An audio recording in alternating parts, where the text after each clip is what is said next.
Hello everyone, this is Vishal Agnotri and welcome back to our YouTube channel Hotspot Academy.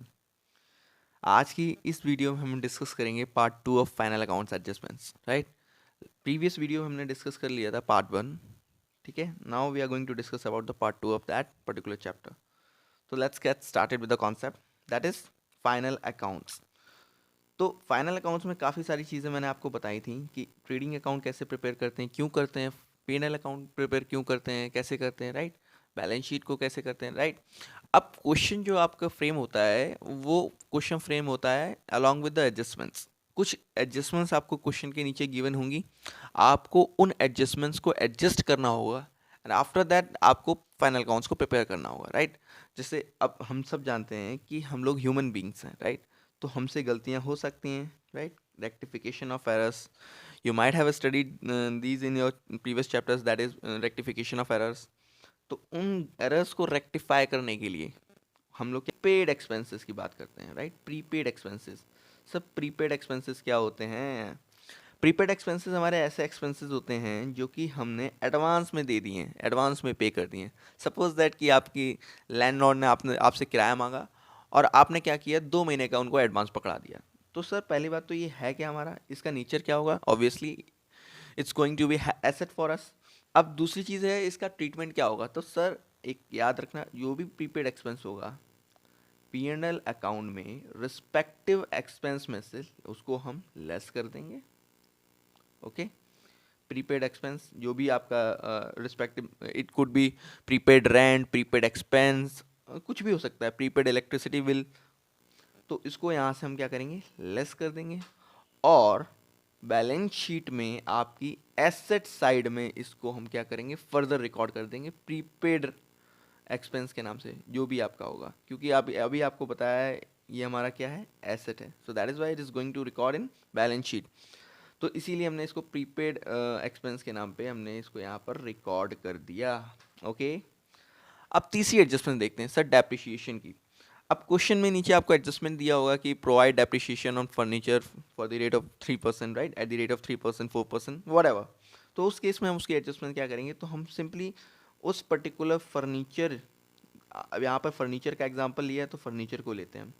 तो इस furniture की जो भी book value होगी हमारी BV, इसके ऊपर हम क्या करेंगे, रेट ऑफ डेप्रिसिएशन की हेल्प से डेप्रिसिएशन कंप्यूट करें. सपोज दैट कि हमारे पास 2 लाख की फर्नीचर था, उसकी बुक वैल्यू थी, उसके ऊपर 6% का हम रेट चला रहे हैं, ठीक है? तो ये हमारा हो जाएगा 12,000 रुपीज़. अब ये 12,000 रुपीज़ सर कहाँ कहाँ इसका क्या इम्पैक्ट होगा, तो आपको सबसे पहले तो आपको P&L की इसको डेबिट साइड में दिखाना है. राइटिंग बहुत गंदी है. P&L की आपको क्या करना है, डेबिट साइड में दिखाना है to depreciation on respective asset on machine. अब यहाँ हमारे एग्जांपल में फर्नीचर है तो ऑब्वियसली फर्नीचर, यहाँ अमाउंट डाल देंगे. एंड आपको सबसे लास्ट में इसको क्या करना है, बैलेंस शीट में, बी शीट, जो बैलेंस शीट होती है शॉर्टकट, बैलेंस शीट में इसको आपको एसेट साइड में रिस्पेक्टिव एसेट में से आपको क्या करना है, डिडक्ट कर देना है, लेस कर देना है. Got it? अब ये 3 एडजस्टमेंट्स हमारी ऑलमोस्ट हो गई. कौन सी? डेप्रिसिएशन की, आउटस्टैंडिंग एक्सपेंस की, प्रीपेड एक्सपेंस की. 3 एडजस्टमेंट्स हमारी कंप्लीट हो गई. अब सर बात करते हैं, अगर हमने किसी मशीनरी को सेल किया है, उसको अगर बेच दिया है, राइट? तो सर उसकी क्या क्या एडजस्टमेंट्स हो सकती हैं. देखो सबसे पहले आपको समझना चाहिए कि हमेशा डेप्रिसिएशन बुक वैल्यू के ऊपर चार्ज होता है. आप जो भी मशीन बेचोगे तो उसके ऊपर पहले आपको डेप्रिसिएशन चार्ज करना होगा. और किस डेट तक? Till the date when it sold, when it is sold, ठीक है? आपने जिस तारीख को इसको बेचा है उस दिन तक का आपको डेप्रिसिएशन चार्ज करना पड़ेगा. अब उस तारीख तक डेप्रिसिएशन चार्ज करने के बाद जो भी वैल्यू आती है वो आपकी एक्चुअल वैल्यू होगी. वो हमारी क्या होगी, एक्चुअल वैल्यू. अब सपोज दैट कि बुक वैल्यू हमारी 2 लाख रुपीज़ थी, राइट? मान लो 2 लाख.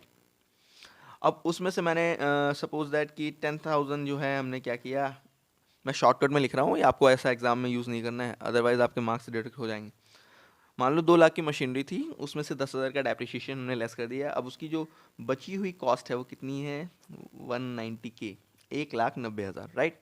अब इस केस में ये जो हमारी होगी ये एक्चुअल कॉस्ट होगी. और सपोज दैट कि क्वेश्चन ने कहा है कि भैया हमने इसको बेच दिया है, हमने बेचा सर इसको 1,70,000 में, 170K में इसको बेचा है मशीनरी को, इस फर्नीचर को, ठीक है? तो यहाँ पर now all you have to do is you need to compare this value with this. Right. Actual value जो भी होगी उसको रियलाइज्ड वैल्यू से कंपेयर करना पड़ेगा, राइट। अब यहाँ पर एक्चुअल वैल्यू 1,90,000 है, रियलाइज वैल्यू हमारी 1,70,000 है, तो ऑब्वियसली यहाँ पर डिफरेंस कितना हुआ है 20,000। तो 20,000 का आपको लॉस हुआ है ना। अब सर इसका फाइनल अकाउंट्स पे क्या इम्पैक्ट पड़ेगा ये समझते हैं 20,000 की लॉस का। तो सबसे पहले तो आपको सर P&L की डेबिट साइड में, अब नॉमिनल अकाउंट होता है तो debit all expenses and losses, credit all income and gains, right. तो यहाँ पर आपको दिखाना पड़ेगा to loss on sale, to loss on sale. अब बैलेंस शीट में इसका क्या इम्पैक्ट पड़ेगा सर? बैलेंस शीट में तो बहुत भारी भारी इम्पैक्ट पड़ने वाला है। कैसे? देखो, अब जो भी आपका एसेट होगा उसमें से आप डेप्रिसिएशन लेस कर देंगे, ठीक है। उसमें से आप लेस कर देंगे जो भी आपकी सेल्स वैल्यू होगी, जितना जितने का आपने सामान बेच डाला है, फिर उसको वहाँ पर रिकॉर्ड कर देंगे एज इट इज़। काम खत्म। 4 एडजस्टमेंट्स होगी। अब बात करते हैं क्लोजिंग स्टॉक की एडजस्टमेंट की। नॉर्मली क्लोजिंग स्टॉक दिया होता है हमारा क्वेश्चन में कि closing stock is valued at rupees this much, right. तो उसकी क्या एडजस्टमेंट होंगी, उसकी क्या ट्रीटमेंट करेंगे? तो बेसिकली इसकी सबसे चिल्टू एडजस्टमेंट होती है। क्या होता है देखो, ट्रेडिंग अकाउंट के इसको सिर्फ और सिर्फ आपको क्रेडिट साइड में डालना है by closing stock by CS। ये ट्रेडिंग अकाउंट है, ठीक है, ट्रेडिंग अकाउंट माशाल्लाह वाला। ट्रेडिंग अकाउंट के क्रेडिट साइड में आपने डाल दिया है बाय क्लोजिंग स्टॉक के नाम से। और बैलेंस शीट में आपको क्या करना पड़ेगा सर? एसेट साइड में, क्योंकि स्टॉक हमारा क्या होता है? एसेट होता है, और एसेट को हम दिखाते हैं बैलेंस शीट में एसेट साइड में वॉट एवर अमाउंट, ठीक है। अब ये हो गई 5वीं एडजस्टमेंट। अब सर हम क्या बात करेंगे? अब हम बात करेंगे, हाँ अब देखो ये सारी की सारी चीज़ें ये तो नॉर्मल एडजस्टमेंट्स हैं जो आपको करनी है, नॉर्मली इनको करते ही हर कोई करता है। लेकिन कभी कभी क्वेश्चन क्या करता है, आपको क्वेश्चन जो है कॉम्प्लिक, अगर एग्जामिनर क्वेश्चन को कॉम्प्लेक्स बनाना चाहता है तो वो क्या करता है, वो आपको रेक्टिफिकेशन ऑफ एरर्स भी दे देता है along with the adjustments, right. वो कहेगा कि आपने किसी फर्नीचर को ख़रीदा था, आपने किसी फर्नीचर को ख़रीदा था, ठीक है। अब मैं समझाने जा रहा हूँ, बहुत ही कंसंट्रेट हो जाइए यहाँ पे। सपोज दैट कि आपने किसी फर्नीचर को ख़रीदा था। अब फर्नीचर हमारा क्या होता है? रियल अकाउंट होता है। तो सर रूल ये बनता है कि सर आपको उसको डेबिट करना चाहिए था फर्नीचर को। अब क्या होता है sir? Furniture account debit, I said furniture खरीदा था, फर्नीचर फॉर कैश खरीदा था, ठीक है। तो फर्नीचर टू कैश हो गई एंट्री हमारी। लेकिन सर जी हमारा जो अकाउंटेंट था, जो भी हमारा अकाउंटेंट बैठा था, वो हमसे खुन्नस सवार था, पता नहीं क्या, या अनपढ़ था शायद से। वो एंट्री क्या करके बैठा भाई? Purchase account debit to cash. ये तो गड़बड़ कर दी भाई, इसने तो रूल ही बदल दिया, इसने नॉमिनल बना दिया रियल को। तो इस केस में सर क्या इसकी एडजस्टमेंट्स होंगी? तो सबसे पहले हम क्या करेंगे, इसकी रेक्टिफिकेशन एंट्री पास करेंगे। तो रेक्टिफिकेशन एंट्री हमारी क्या होगी सर? सबसे पहले जो होना चाहिए था डेबिट, क्या होना चाहिए था? फर्नीचर अकाउंट डेबिट होना चाहिए था, उसको डेबिट कर देंगे।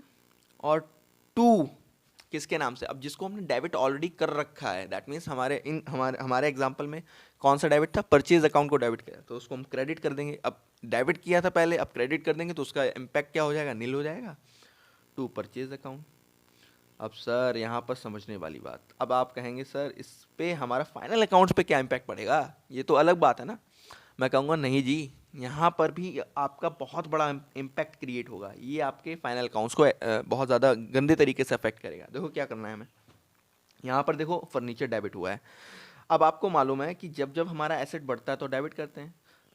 तो यहाँ पर हमें एक कंक्लूसिवली अगर मैं बताऊँ तो एक चीज़ निकल के आती है यहाँ पर कि हमको क्या करना है, फर्नीचर में, मतलब बैलेंस शीट में फर्नीचर साइड में, एसेट साइड में जो फर्नीचर की वैल्यू होगी उतने से उसको क्या करना है, हमें इंक्रीज कर देना है। और परचेज अकाउंट हमारा नॉमिनल अकाउंट होता है, यानी बढ़ेगा तो डेबिट करेंगे, घटेगा तो क्रेडिट करेंगे। तो यानी कि सर ट्रेडिंग अकाउंट में आपका जो परचेज दिया होगा, रिस्पेक्टिव परचेज, उसमें से हम पहले लेस कर देंगे जो हमने फर्नीचर खरीदा था, और जो फाइनल अमाउंट आएगा उसको हम यहाँ पर राइट डाउन कर देंगे, ठीक है। तो इसके दो बड़े बड़े इम्पैक्ट हो गए। अगर कंक्लूसिवली मैं फिर से बताऊं तो क्या होता है, सबसे पहले तो हमें उस बैलेंस शीट में जाके उस रिस्पेक्टिव एसेट में से उसको क्या करना है, उसको बढ़ाना है। ऑब्वियसली अगर एसेट बढ़ा है तो बढ़ा देंगे, घटा है तो घटा देंगे, लेस कर देंगे। फिर बाद में हमें क्या करना है, परचेज अकाउंट में जाके हमें उसको माइनस कर देना है, राइट। तो that was all about some adjustments. यहाँ पर कुछ 5-6 एडजस्टमेंट्स मैंने बताई हैं आपको, यही आपके एग्जाम के पॉइंट ऑफ व्यू से बहुत ज़्यादा नेसेसरी है, बहुत ज़्यादा रेलिवेंट है। These are the most important adjustments which you need to cover before completing all the chapters, right? यहाँ